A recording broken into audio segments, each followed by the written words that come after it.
Hola, hola, ¿qué tal? Muy buenos días, mis amados hermanos.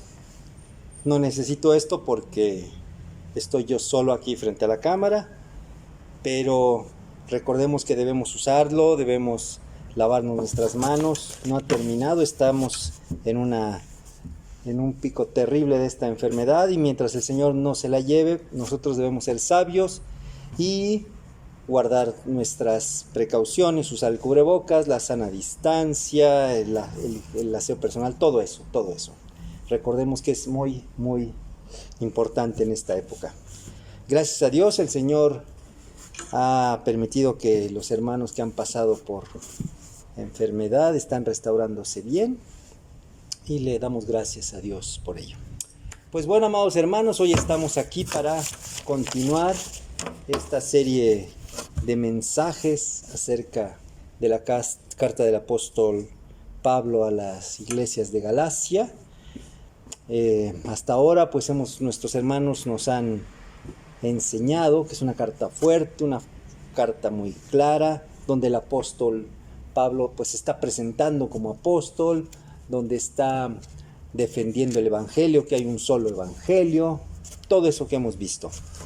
Y hoy llegamos a un momento que seguramente Pablo no hubiera querido tener que llegar a pasar por eso. Un momento que seguramente él nunca hubiera deseado que pasara.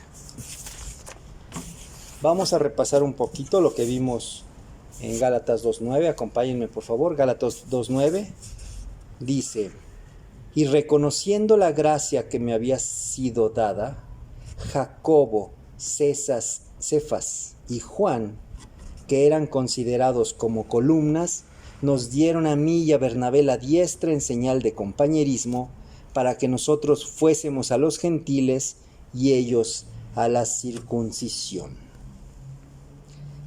En esta porción de la carta, el apóstol Pablo se va a enfrentar a una de estas que eran consideradas columnas de la iglesia. Iba a tener un enfrentamiento con Pedro. Hoy vamos a ver esa parte de la carta a los Gálatas donde Pablo y Pedro tienen este enfrentamiento y Pedro es exhortado. Vamos primero a leer nuestro capítulo, por favor, nuestro pasaje. Acompáñenme, por favor. Todos vamos a Gálatas 2, vamos a leer desde el 11 hasta el final del capítulo. Pero cuando Pedro vino a Antioquía, le resistí cara a cara, porque era de condenar. Pues antes que viniesen algunos de parte de Jacobo, comía con los gentiles, pero después que vinieron, se retraía y se apartaba, porque tenía miedo a los de la circuncisión. Y en su simulación participaban también otros judíos, de tal manera que aún Bernabé fue también arrastrado por la hipocresía de ellos. Pero cuando vi que no andaban rectamente, conforme a la verdad del evangelio, dije a Pedro delante de todos: si tú siendo judío vives como los gentiles y no como judío, ¿por qué obligas a los gentiles a judaizar? Nosotros, judíos de nacimiento y no pecadores de entre los gentiles, sabiendo que el hombre no es justificado por las obras de la ley, sino por la fe de Jesucristo, nosotros también hemos creído en Jesucristo para ser justificados por la fe de Cristo y no por las obras de la ley, por cuanto por las obras de la ley nadie será justificado. Y si buscando ser justificados en Cristo, también nosotros somos hallados pecadores, ¿es por eso Cristo ministro de pecado? En ninguna manera, porque si las cosas que destruí, las mismas vuelvo a edificar, transgresor me hago. Porque yo por la ley soy muerto para la ley, a fin de vivir para Dios. Con Cristo estoy juntamente crucificado, y ya no vivo yo, mas vive Cristo en mí. Y lo que ahora vivo en la carne, lo vivo para la fe del Hijo de Dios, el cual me amó y se entregó a sí mismo por mí. No desecho la gracia de Dios, pues si por la ley fuese la justicia, entonces por demás murió Cristo. Vamos a orar para pedirle al Señor que nos guíe esta mañana. Amado Señor, te quiero dar muchas gracias porque nos permites estar reunidos esta hermosa mañana, porque nos das este lindo día, Señor. Te damos gracias porque nos permites ahora, en este tiempo, estar reunidos como iglesia, aún en casa, Señor, aún en casa estamos reunidos como iglesia. Te damos gracias porque nos permites esta tecnología por medio de la cual podemos estar todos, aunque no podemos vernos físicamente, estamos todos reunidos como iglesia. Y eso es lo importante, Señor, es lo que tú anhelas, que tu iglesia se reúna. Por eso te doy gracias ahora y te pido que el día de hoy tú guíes estas palabras, Señor, que van a ser dichas hoy, que sea tu palabra la que sea dicha, que quites cualquier cosa mía, cualquier cosa de mi carne, cualquier cosa que estorbe tu mensaje y que solamente sea tu palabra la que sea expuesta este día. Todo esto te lo pido dándote gracias en el poderoso nombre de nuestro Señor Jesucristo. Amén, amén, amén. Muy bien. Como vemos en esta porción, tenemos temas muy, muy importantes. Tenemos muchos temas, podemos ver muchos temas aquí, en esta parte de la carta, ¿verdad? Podemos empezar por preguntar, pues, ¿qué hacía Pedro en Antioquía? ¿Qué estaba haciendo él? ¿No? Él tal vez no tenía por qué estar ahí, por qué lo mandaron. Pero ese no es el tema de hoy. El tema de hoy es la reconvención que le hace Pablo a Pedro. Entonces vamos a atender lo que, pues, después de pedir dirección del Señor, Él me mostró que podían ser los temas más importantes para exponer el día de hoy. Bueno, y antes de entrar al tema de hoy, quiero comentarles un punto que me di cuenta y se me hace que debe ser un verdadero dolor de cabeza para la iglesia romana. Un verdadero dolor de cabeza. Que es el tema ese de la infalibilidad papal. Ese tema de que los papas no se equivoquen. Se me hace que debe ser cuesta arriba. No me puedo imaginar. Imagínense, vamos a imaginarnos que está ahí en el Vaticano, que está un concilio con todos obispos y cardenales y se para, no sé, Monseñor Norberto o de Guadalajara, ¿cómo se llama? Sandoval Íñiguez o Castro de aquí, cualquiera de los cardenales se para y dice: oye, Francisco, estás bien perdido, eres un hipócrita y un doble cara. ¿Se imaginan? ¿Se pueden imaginar eso? Y pues básicamente es lo que estamos viendo aquí. Digo que esto es debe ser un dolor de cabeza para la iglesia romana, porque ellos sostienen, entre otras afirmaciones que no son bíblicas, que Pedro era el principal de los apóstoles, es el primer apóstol de Jesucristo, cosa que no está sustentada bíblicamente. También dicen que Pedro tenía las llaves del reino, por ejemplo. También sabemos que eso no. Pero lo más importante que se me hace que entre en gran conflicto con ellos es eso de que Pedro es el primer papa. Si Pedro era el primer papa, no se podía haber equivocado. Y aquí vemos, vamos a ver al final de este pasaje, que Pedro se equivocó. Pedro se equivocó. Y vemos en otras cosas que se equivocó Pedro, ¿verdad? Se equivocó cuando quiso ser violento con el Señor, cuando estaba en presencia del Señor Jesús, cuando el Señor le había dicho que no. O se equivocó cuando él dijo que no iba a renegar de Jesús. Y aquí vemos que se vuelve a equivocar. Entonces yo creo que eso este pedazo de la carta a los Gálatas, en verdad que a la iglesia romana les debe caer gordísima. No sé cómo lo justifica, ni siquiera sé si está en su Biblia. No lo investigué. Pero bueno, volvamos a nuestro tema. ¿Qué es lo que hace el apóstol Pablo aquí? En la segunda parte del versículo 11 de este capítulo 2 dice: le resistí cara a cara porque era de condenar. ¡Wow! terrible lo que estaba pasando. Estaba el apóstol Pedro, no sé, tal vez diciendo algo o compartiendo con los judíos o platicando o incluso estaba dando el evangelio, y llega el apóstol Pablo y cara a cara lo reprende porque lo que estaba haciendo era de condenar. Vamos a ver adelante qué es eso. Pero ¿qué es lo que vemos aquí? Si lo vemos ahorita en nuestro contexto, actualmente, podemos considerar que Pablo fue rudo, fue desconsiderado con Pedro. ¿Por qué no lo llevó aparte? Y aparte habló con él y lo reprendió aparte. ¿Por qué lo hizo en público? O incluso, ¿por qué no nada más oró por él y lo perdonó? ¿Por qué? Pues porque lo que estaba haciendo el apóstol tenía que ser así. Vamos a ver al final que todo esto tenía que ser así. El apóstol fue enérgico con Pedro porque la situación así lo ameritaba. Necesitaba ser enérgico con Pedro en ese momento. Tenía que ser fuerte con él y tenía que hacerlo en el lugar en el que estaba. ¿Por qué? Porque así es como estaba hecha la situación. No podía ser de otra manera. No podía ser de otra manera. Lo tenía que hacer en ese momento donde encuentra a Pedro reunido con la gente que tenía que oír lo que Pablo tenía que decir. Ya otro hermano nos comentó, tenemos también que tener claro eso, que Antioquía fue la primera iglesia con gentiles, la primera iglesia en la que se empezó a alcanzar a los gentiles.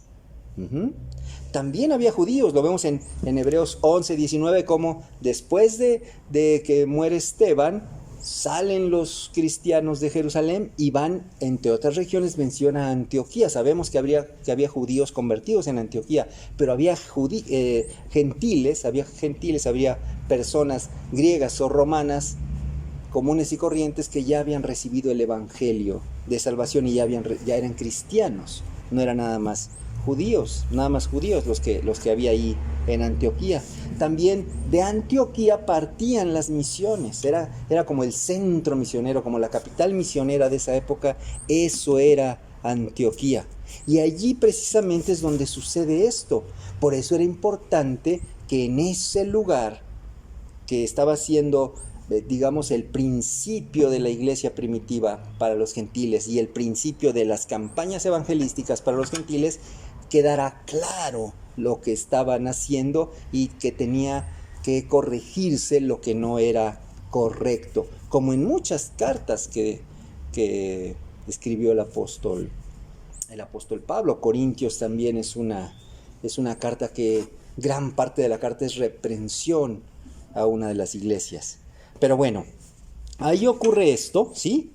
Y también nos tiene que quedar claro que Pablo era un hombre muy celoso de la palabra. Como judío era muy celoso de la palabra de Dios. Recuerden cómo estaba él inflamado por lo que él consideraba en aquel momento que estaba en contra de la palabra. Cómo persiguió a los cristianos porque era celoso de lo que creía.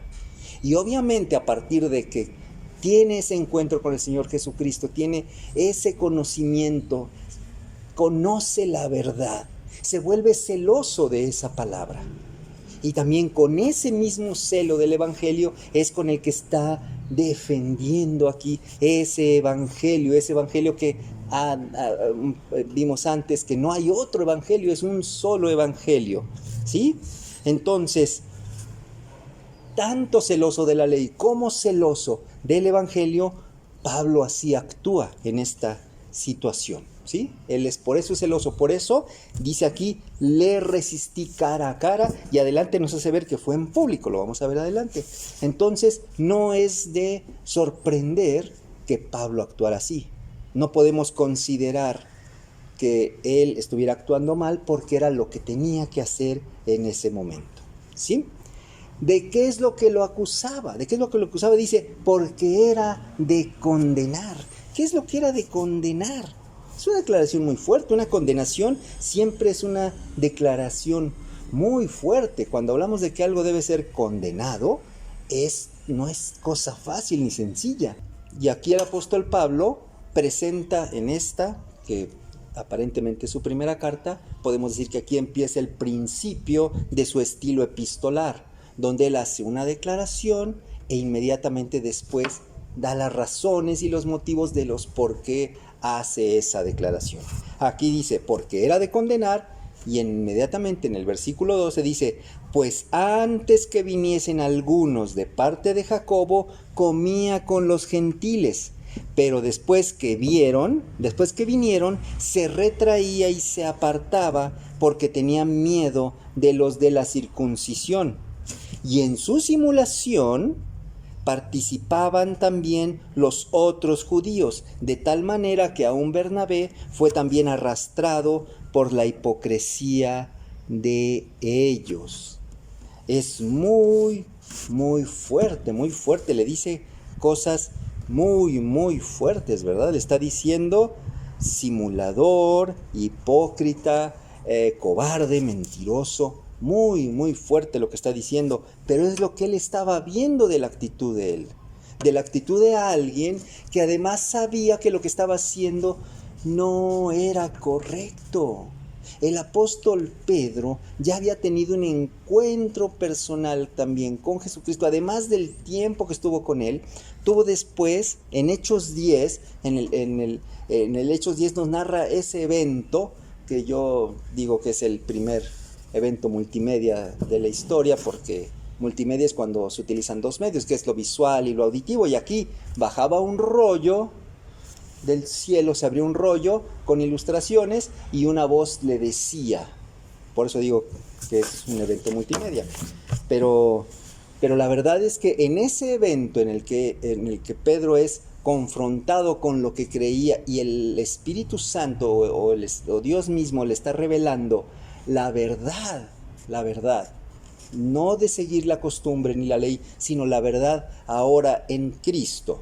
Entonces, Pedro después de esto le dice, ¿recuerdan la historia? Que lo busca alguien, resulta que es Cornelio y va con Cornelio. Acompáñenme por favor al versículo 28 del capítulo 10 de Hechos. Dice, está reunido con ellos, les pide que se quede a comer, Cornelio, y les responde, y les dijo, vosotros sabéis cuán abominable es para un varón judío juntarse o acercarse a un extranjero. Y vea lo que dice Pedro. Pero a mí me ha mostrado Dios que a ningún hombre llame común o inmundo. Continúa así el capítulo 10 y en el versículo 11 todavía tiene que dar la explicación cuando llega con los demás hermanos de la iglesia de Jerusalén y le dice, oye, te vimos comiendo con gentiles. Y Pedro les explica, es que el Señor me reveló esto. Pedro sabía perfectamente qué es lo que tenía que hacer con los gentiles. Tenía que estar con ellos, comer con ellos, considerarlos sus hermanos. Y aquí, por la influencia de estos que venían de Jerusalén, lo dejó de hacer, cambió su actitud hacia los hermanos, de algo que el mismo Dios, aquí lo declara Pedro, Dios mismo le hizo saber cómo debía ser su relación con los gentiles, ¿verdad? Entonces, vemos aquí cómo el apóstol Pablo le hace ver a Pedro que eso que estaba haciendo es lo que llama simulación o hipocresía. Y esa simulación y esa hipocresía obviamente estaban deteriorando el mensaje del Señor Jesucristo, el mensaje de salvación, ese evangelio que estaba Pablo tan empeñado en defender. Por eso Pablo estaba tan molesto, por eso lo encara, por eso le dice que es de condenar, ¿sí? Entonces son errores que todos sabemos, hemos oído alguna vez o hemos conocido o sabido de una iglesia que por errores en el liderazgo ha habido divisiones o incluso se han destruido iglesias por errores en el liderazgo, por errores de juicio, por errores morales, por falta de congruencia en el liderazgo con lo que predican, con lo que hacen. Y aquí es lo que estaban viendo los discípulos de Antioquía con respecto a lo que estaba haciendo Pedro. Decían, me vienen a predicar un amor que es único para todos, pero a la hora de compartir el pan, me rechaza y se va con ellos. Era terrible la situación, era terrible lo que estaba haciendo, por eso lo reprende, ¿verdad? Por eso lo llama simulación e hipocresía, y le dice que es de condenar, pero no solamente la simulación y la hipocresía. Vamos a ver el versículo 14 dice, pero cuando vi que no andaban rectamente conforme a la verdad del Evangelio, dije a Pedro delante de todos. Nuevamente vemos aquí que nos hace ver claramente que se lo dijo enfrente de todos. Es importante que consideremos esto. Ya van 2 veces que dice que lo resistió cara a cara y enfrente de todos. Es importante que lo veamos porque me gusta a mí decir que a Dios no le gusta gastar tinta. Si no fuera un detalle importante, no estaría aquí en la Biblia, ¿verdad? Entonces el apóstol Pablo ve que no andan conforme a la verdad del Evangelio y le dice a Pedro, si tú, siendo judío, vives como los gentiles y no como judío, ¿por qué obligas a los gentiles a judaizar? No solamente era de condenar su actitud que estaba debilitando el Evangelio, sino que era algo todavía más grave. Estaba literalmente condenando a los creyentes nuevos.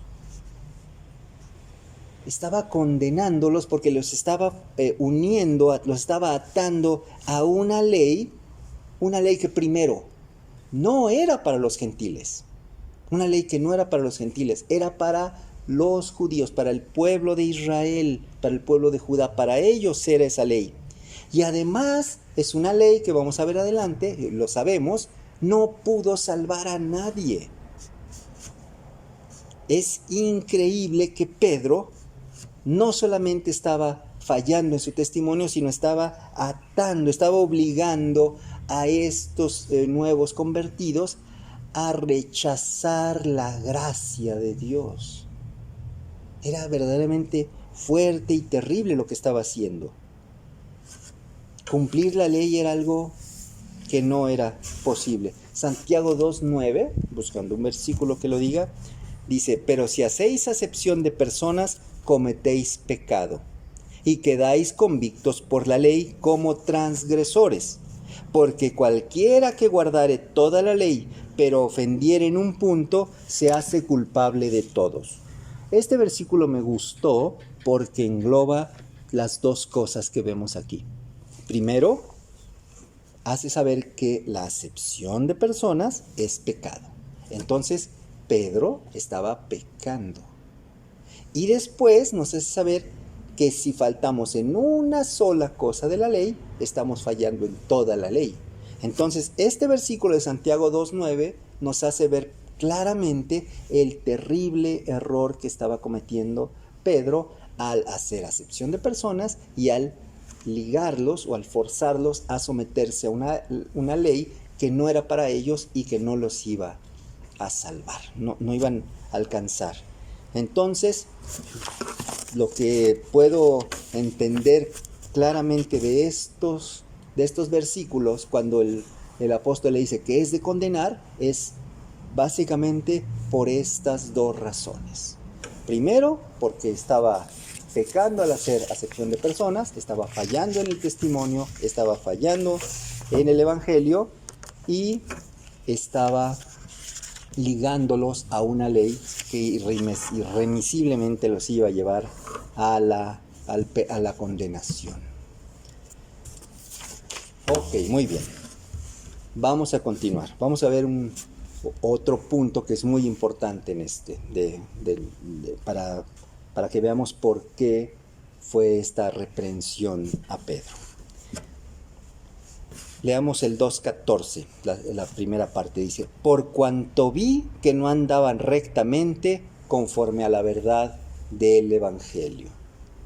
Ya vimos que el apóstol estaba fallando, pero no solamente eso, no solamente estaba fallando, sino que está cayendo en el peligro de fallar en el evangelio que le fue dado. El evangelio del Señor Jesucristo le fue, por medio del cual fueron salvos primero Pedro y los otros apóstoles y después Pablo. Ese evangelio que estaba dando Pedro no era el verdadero evangelio del que vamos a ver durante toda la carta que Pablo está tan interesado en defender. Entonces nos hace ver que el verdadero evangelio está equivocado, y aquí el apóstol Pablo utiliza una de esas técnicas que también utiliza en sus cartas, que es usar su experiencia previa. Pero aquí no nada más es la de él, sino que incluye a Pedro en su experiencia. Pedro utiliza tanto la vida de Pedro como de Pablo, los incluye en la siguiente anécdota para hacerle ver que estaba equivocado en lo que estaba haciendo. En este momento, me imagino el apóstol Pedro sorprendido por la reacción, por la increpación que le estaba haciendo Pablo, y reconociendo que lo que había hecho no era correcto. O sea, él estaba sintiendo que eso que le estaba diciendo no era correcto, pero me imagino que todos los demás que estaban ahí, las personas que habían oído a los dos seguramente, a Pedro y a Pablo, y que estaban reunidos ahí en ese momento con él, estaban atentísimos escuchando. Entonces Pablo le dice, acompáñenme a leer el versículo 15. Recuerden que involucra a Pedro, dice, nosotros, judíos de nacimiento y no pecadores entre los gentiles. ¿Cómo lo involucra él? Ya no es nada más la experiencia de Pablo, sino incluye a Pedro también. Nosotros como gentiles, entonces está incluyendo a Pedro y a los demás judíos que estaban ahí escuchando. Nosotros, judíos de nacimiento, que no estaban entre los gentiles, en el versículo 16 dice, sabiendo que el hombre no es justificado por las obras de la ley, sino por la fe en Jesucristo. ¿Escuchan todos lo que estoy diciendo? Todos nosotros los judíos no somos salvos por las obras, sino por la fe en Jesucristo. Lo sabemos, dice aquí, sabemos que el hombre no es justificado. Y continúa diciendo, nosotros también hemos creído en Jesucristo para ser justificados por la fe de Cristo y no por las obras de la ley. Nuevamente les repite, no somos justificados por la ley, ya no tenemos por qué seguir atados a la ley, eso no nos va a justificar. Y concluye esta parte diciendo, por cuanto por las obras de la ley nadie será justificado. Nadie será justificado. Y en el versículo 17 dice, y si buscando ser justificados en Cristo, también nosotros somos hallados pecadores, es por eso Cristo ministro de pecado, en ninguna manera. En esta parte estamos viendo esa asombrosa demostración de la habilidad que el Espíritu Santo, que el Señor Jesucristo le da al apóstol Pablo para decir las palabras correctas en cada momento, logrando que en estas poquitas palabras, en estos poquitos versículos, atrapó la atención del apóstol Pedro, de los demás judíos y de los demás que estaban ahí, que también habían recibido la gracia del Señor Jesucristo. Cuando dice el segundo nosotros, ya está incluyendo a Pedro y a él, a los judíos y a los demás que también han creído en el Señor Jesucristo. Entonces vemos cómo en estos pequeños pasajes logra reafirmar el evangelio y que la fe no está en las obras, como decían los judíos, sino en la fe en la que los gentiles habían creído. Les está diciendo también a los gentiles y a los judíos que la fe en Jesucristo es la fe correcta, no en las obras, sino que la única fe correcta es en la obra del Señor Jesucristo en la cruz. Es la única que hay. Veamos cómo alcanzó en este mismo momento a los judíos, a los gentiles y finalmente al corazón de Pedro, que es a quien quería alcanzar. A quien quería alcanzar. El corazón de Pedro, que por alguna razón había sentido temor por las costumbres de los judíos, por ser aceptado por los judíos, por eso no sabemos exactamente qué es, pero lo que sí sabemos es que es esta reconversión que le hace el apóstol Pablo a Pedro, lo hace que vuelva a su origen. Lo vamos a ver adelante. Entonces vemos qué importante es la obra que hace el apóstol Pablo aquí para volver a dar el evangelio, volver a centrar el evangelio en la salvación por medio de la obra del Señor Jesucristo y de una vez por todas quitar de la mente de los judíos y los gentiles que habían sido llevados a las obras a que rechazaran eso que no les iba a dar salvación. ¿Cómo sabemos que tocó el corazón de Pedro? ¿Cómo podemos saberlo? Vamos por favor a Hechos 15. En Hechos 15 nos narra, es muy padre, no tenemos tanto tiempo, pero empieza Hechos 15 diciendo, porque hubo una discusión no pequeña, hablando de esto, pero vamos hasta el versículo 7 de Hechos 15. Cuando todos están discutiendo que sí, que la ley, que el sábado, que no sé qué, y se para Pedro en el capítulo 15, versículo 7 de Hechos y dice, y después de mucha discusión, Pedro se levantó y les dijo, varones hermanos, vosotros sabéis que yo hace algún tiempo que Dios escogió que los gentiles oyesen por mi boca la palabra del evangelio y creyesen. Y Dios, que conoce los corazones, les dio testimonio, dándoles el Espíritu Santo lo mismo que a nosotros. Y ninguna diferencia hizo entre nosotros y ellos, purificando por la fe sus corazones. Ahora pues, ¿por qué tentáis a Dios poniendo sobre la cerviz de los discípulos un yugo que ni nuestros padres ni nosotros hemos podido llevar?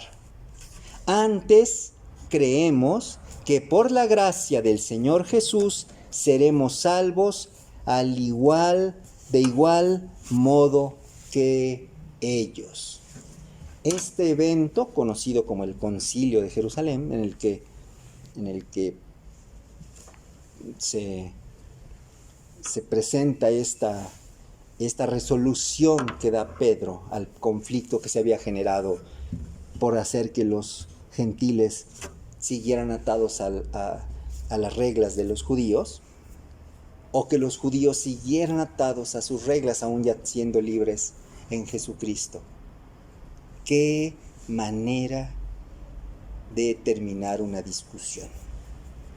La palabra de Dios es un instrumento inatacable, es un argumento inapelable.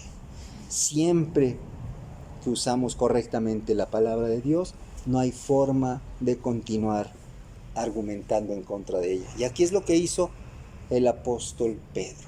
Le quedó clarísimo lo que Pablo le dijo en Antioquía. El Señor quizás le redargulló todo este tiempo, y cuando llegó al concilio, que había hermanos que seguían insistiendo en judaizar, les dijo, ya basta. Ni nuestros padres, al referirse a sus padres, no se refería únicamente a sus padres, sino hasta Abraham. Todo el tiempo que estuvo en vigor la ley, no pudo rescatar a uno, y el único que la cumplió fue el Señor Jesucristo. Es en verdad una porción hermosa en la que vemos cómo el Señor obra prodigiosamente en la vida de sus hijos, cómo el Señor usa su palabra sabiamente para, como dice su misma palabra, redarguir, instruir, corregir. El resto del capítulo es una hermosa declaración del apóstol Pablo sobre su vida, sobre lo que el Evangelio había hecho en su vida, insistiendo en la obra restauradora del Señor Jesucristo. En esta parte, el apóstol Pablo, de partir del 18 en adelante, hace declaraciones maravillosas, hermosas, como soy muerto para la ley, a vivir para Dios, en el 19. En el 20 dice, con Cristo estoy juntamente crucificado, y adelante mismo dice, y ya no vivo yo, mas vive Cristo en mí. Después dice, lo que ahora vivo, lo vivo en la fe del Hijo de Dios. Y termina recordándonos de quién. Dice al final del 20, el que me amó y se entregó a sí mismo por mí. Ese es en quien tiene puesta su fe. Y termina diciendo, no desecho la gracia de Dios. Me impresiona el apóstol Pablo, siempre proclamando a Cristo, siempre proclamando el Evangelio, siempre con la salvación que está ligada a la obra del Señor. De estos versículos podíamos hacer otro mensaje, pero ni tenemos tiempo ni es el tema de hoy. Me gustaría abundar más, pero ya no tengo tiempo. Y además nuestro tema de hoy era la discusión con Pedro, la reconvención a Pedro. Y esto es más Pablo íntimo en su relación con el Evangelio. Pero lo que sí puedo ver en esta parte, en estos versículos que hemos leído, es cómo Dios utiliza todo, absolutamente todo, para su gloria. Nos gusta mucho decir que la voluntad de Dios es soberana y perfecta, y que sus caminos son inescrutables, y que no entendemos. Y aquí vemos un caso claro de eso, de todo eso. No entendemos. Si alguien en la época nos platica, oye, ¿qué crees? Pedro y Pablo tuvieron un tiro. Sí, hay tiro. ¿Se imaginan? Si nos quedamos con esa imagen. Pero no, el Señor hace todo de tal forma que es impresionante. Fue una discusión, efectivamente, fue una confrontación seria y fuerte enfrente de gente, pero una confrontación que tenía que pasar, que tenía que ser así y en esos términos. ¿Y por qué digo que utiliza todo para su gloria? Porque vamos a ver cuál es el resultado. ¿Cuál es el resultado final de ese enfrentamiento entre Pedro y Pablo? Hay muchos, pero básicamente voy a mencionar unos. Primero, de una pelea callejera, logramos que Pablo sea reconocido como apóstol del Señor Jesucristo. Se le reconoce su autoridad, la autoridad que tiene de parte de Dios, y posteriormente en el concilio es aceptado y reconocido y enviado como el encargado de la evangelización de los gentiles. Ese es básicamente el primer resultado que veo aquí. Otro que veo es que Pedro, después de que había sido encontrado en falta, es restaurado. Es restaurado. Cuando vemos esto, este pasaje que vemos del concilio, Pedro, ¿cómo se puede parar enfrente de todos y decir eso si no tuviera esa investidura, esa autoridad que le dio el Señor Jesucristo? El Señor lo restauró para que pudiera pararse ahí y no le dijera, tú cállate, que tú también andas judaizando en Antioquía. No, él se convenció de que estaba equivocado. Él recibió esa reprensión, ese redarguir del Espíritu y corrigió. Y tan lo corrigió que aquí lo hizo públicamente. Así como fue reprendido públicamente corrigió lo que había hecho. Otra cosa que vemos aquí es que cualquier lugar es bueno, cualquier momento es oportuno para dar el Evangelio. En una pelea callejera, en un pleito entre hermanos. ¿Y qué es lo que hace el apóstol? Les da el Evangelio a todos los que están huyendo. No nada más estaba argumentando, no nada más estaba presentando sus argumentos contra Pedro, sino que le da el evangelio a todos. Les vuelve a centrar el evangelio. Otra cosa que vemos aquí es cómo el mismo evangelio se vuelve a centrar en la obra del Señor Jesucristo, en la justificación por gracia por medio de la fe. Nuevamente vuelve a ser el centro del evangelio y no como se estaba desviando ahí hacia las obras o se le estaban poniendo condiciones para ser salvos. No, ¿qué es lo que se hace aquí? Se vuelve a centrar esto. Otro resultado que veo de este enfrentamiento es que todos nos podemos equivocar. Todos nos podemos equivocar. No importa cuánto conocimiento o sabiduría nos dio el Señor. Todos nos podemos equivocar. Y también veo que todos podemos corregir. Todos podemos ser redarguidos y corregidos y restaurados. Imagínense, hermanos, nada más consideren esto. Si todo esto surgió de un enfrentamiento entre dos hermanos, si todo esto surgió de un pleito en una calle en Antioquía, imagínense nada más las posibilidades de lo que puede resultar de que nosotros pongamos en práctica el amar al prójimo. Imagínense lo que puede resultar si nosotros aceptamos el desafío de compartirle a nuestros vecinos, a nuestros conocidos, a nuestros familiares, a las personas que sabemos que están pasando por enfermedad. Sabemos que ahorita es muy difícil ir a visitarlos, pero les podemos hacer una videollamada, los podemos invitar a un Zoom y cotorrear de cualquier cosa y compartirles el evangelio, darles el mensaje de salvación.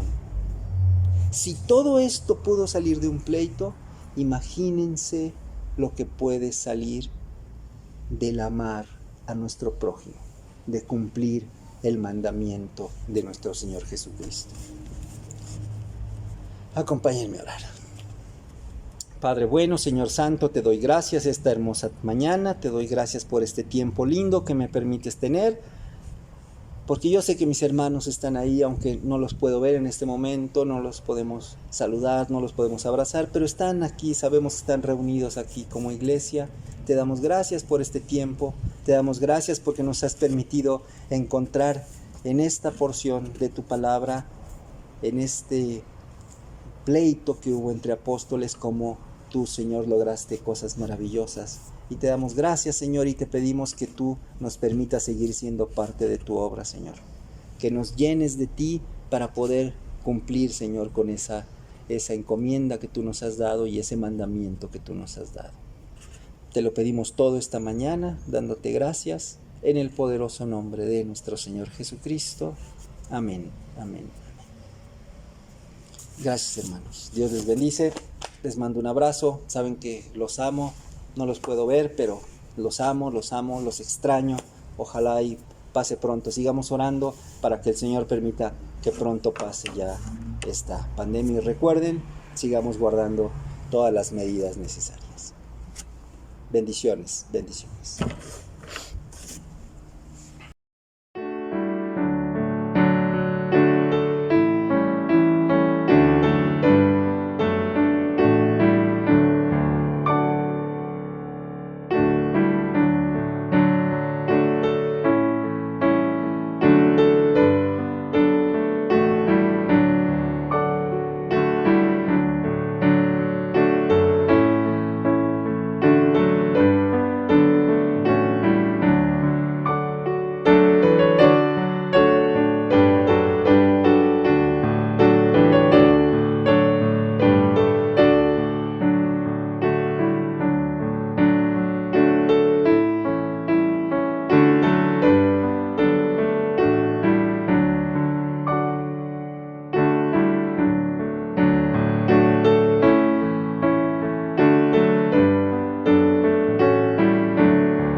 Amados hermanos, pues para terminar quiero recordarles que tenemos todos un compromiso con nuestro Dios, que es ser fieles en nuestros diezmos y nuestras ofrendas. Cuando el Señor nos llama a ser fieles, nos llama a ser fieles en todo, porque Él es fiel. Él es fiel, Él no nos deja, Él no nos desampara, no nos abandona, siempre nos protege, nos cuida.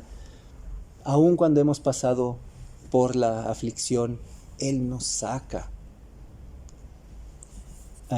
Estamos viendo una serie de mensajes sobre el Salmo 46, como efectivamente nos dice que el Señor nos protege, pero dice que es nuestro pronto auxilio en las tribulaciones.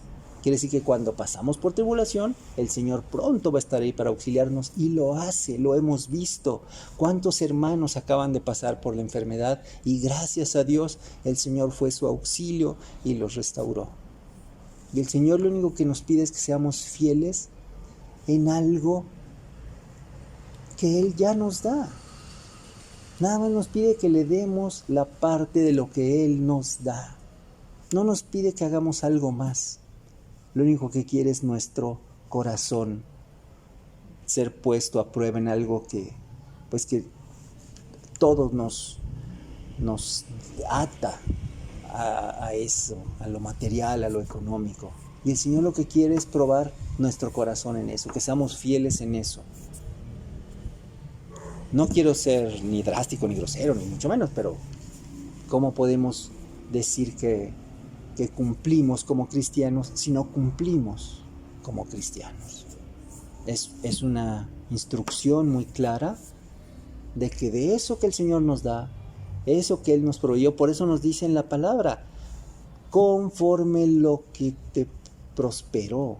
No es de lo que tú tienes, ni de lo que tienes ahorrado, ni que saques, no, de lo que el Señor te dio. Y si el Señor no te prosperó esta semana, pues obviamente no podrás dar, pero si te prosperó, una parte de eso es para nuestro Dios. Es nuestro corazón lo que el Señor está probando ahí. Nosotros no podemos abrir el corazón, tomar una rebanada y ponerse al Señor, aquí está, no, pero sí podemos probar nuestro corazón en eso, que nos ha de costar tanto trabajo como abrir la cartera, nos ha de costar más o menos el mismo trabajo que abrir el corazón. Hermanos, ahí está el número de cuenta, ya todos los deben saber, si no, ahí lo estamos viendo en la pantalla. Si ustedes prefieren ponerlo en un sobrecito y pasar a dejarlo al ministerio, estamos todas las mañanas de lunes a viernes, de 9 de la mañana a 2:30 más o menos. Si ustedes gustan también, pueden venir aquí, si no tienen cuenta de banco o se les complica, si no pueden hacer transferencia, aquí estamos de lunes a viernes, de 9 a 2 más o menos.